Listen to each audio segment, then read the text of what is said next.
Good morning. It is Friday, April 3rd. Wonderful to see you today for our daily devotional. For our reading this morning, I'm going to kick it over to the head of our altar guild, head of our intercessory prayer group, volunteer extraordinaire, Claire Wilson. Take it away, Claire. My name is Claire Wilson. Our reading for today is from Mark chapter 10, verse 32 to 45. They were on their way up to Jerusalem with Jesus leading the way, and the disciples were astonished, while those who followed were afraid. Again, he took the 12 aside and told them what was going to happen to him. "We're going up to Jerusalem," he said, "and the Son of Man will be delivered over to the chief priests and the teachers of the law. They will condemn him to death and will hand him over to the Gentiles, who will mock him and spit on him, flog him, and kill him. 3 days later, he will rise."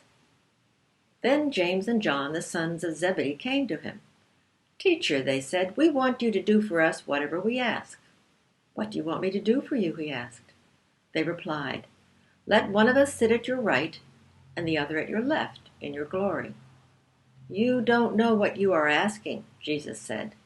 "Can you drink the cup I drink, or be baptized with the baptism I am baptized with?" "We can," they answered. Jesus said to them, "You will drink the cup I drink, and be baptized with the baptism I am baptized with. But to sit at my right or left is not for me to grant. These places belong to those for whom they have been prepared." When the 10 heard about this, they became indignant with James and John. Jesus called them together and said, "You know that those who are regarded as rulers of the Gentiles lord it over them, and their high officials exercise authority over them.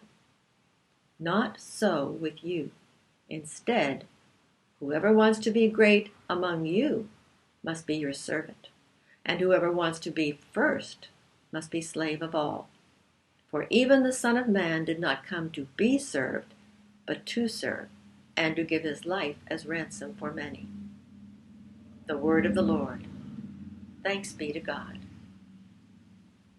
Well, thank you so much for that, Claire. That really is a perfect reading on this Friday before Holy Week as we head into Palm Sunday, Jesus' triumphal entry, and the most holy week on the Christian calendar, the part of Jesus' life with which about a third of the Gospels occupy themselves. The Gospels tell the story of Jesus' whole life, but really they focus in on the last week of his life because it's the most important. We remember one more time that God's ways are not our ways.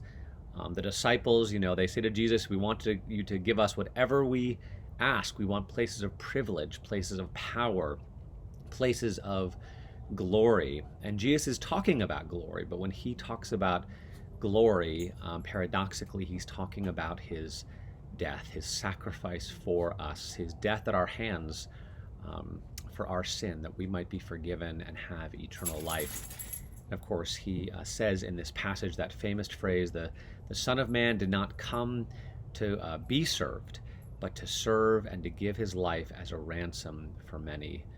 What a miracle, what a marvelous thing. And that's what we are going to be contemplating this week, contemplating our own fallen humanity, what it is that we want, what it is that Jesus brings instead, how we reject him, and how he overcomes our rejection for our sake.